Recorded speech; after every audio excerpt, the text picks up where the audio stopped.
Please, stop pushing, I really can't take it anymore. The concert venue was packed with people, but the man behind me was clinging to me like a leech. And of all things, I was wearing a miniskirt today, which only encouraged him to take advantage of the situation. He actually lifted my skirt, pressing tightly against my buttocks. Just then, someone in front of me bumped into me, and I stumbled backward. The next second, I felt something slide in, and my body instantly froze. My name is Mandy, a die-hard fan. So, in order to be noticed by my idol in the crowd, I completely went all out today. I not only wore the heaviest makeup, but also my most daring outfit. A deep V-neckline revealed a dazzling expanse of white skin, swaying with every step. The bottom half consisted of a miniskirt that barely covered my thighs, paired with pure white stockings that tightly hugged my legs. I was certain I was the most eye-catching person in the entire venue. But when I arrived at the venue, reality hit me hard. The entire stadium was packed to the brim, and I was instantly swallowed by the surging crowd. Forget about my idol noticing me, I couldn't even move an inch. All I could do was desperately stand on my tiptoes and scream at the top of my lungs, "Husband, take me away." Unexpectedly, this innocent remark attracted the worst kind of trouble. My idol didn't notice me, but it attracted a disgusting pervert. After I shouted those words, I felt someone behind me bumping into me repeatedly. At first, I thought it was just accidental contact due to the crowd. After all, bumps and jostles are normal in such a place.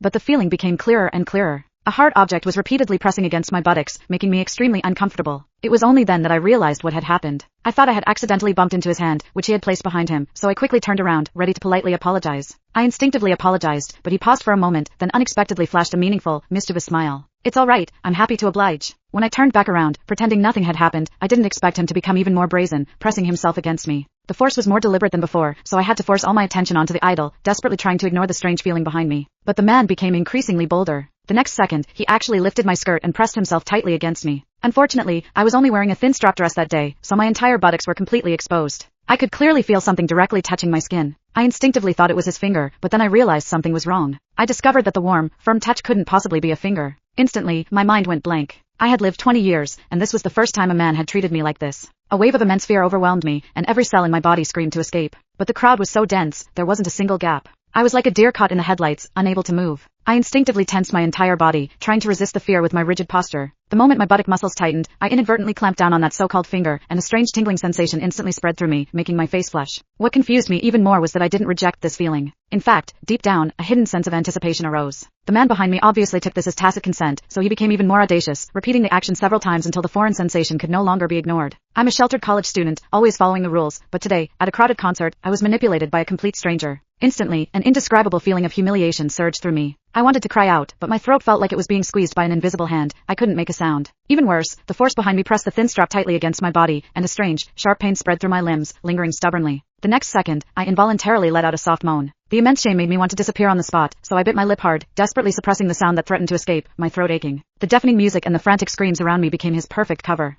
Everyone's attention was focused on the stage. Click the link in my bio to get the full story for free.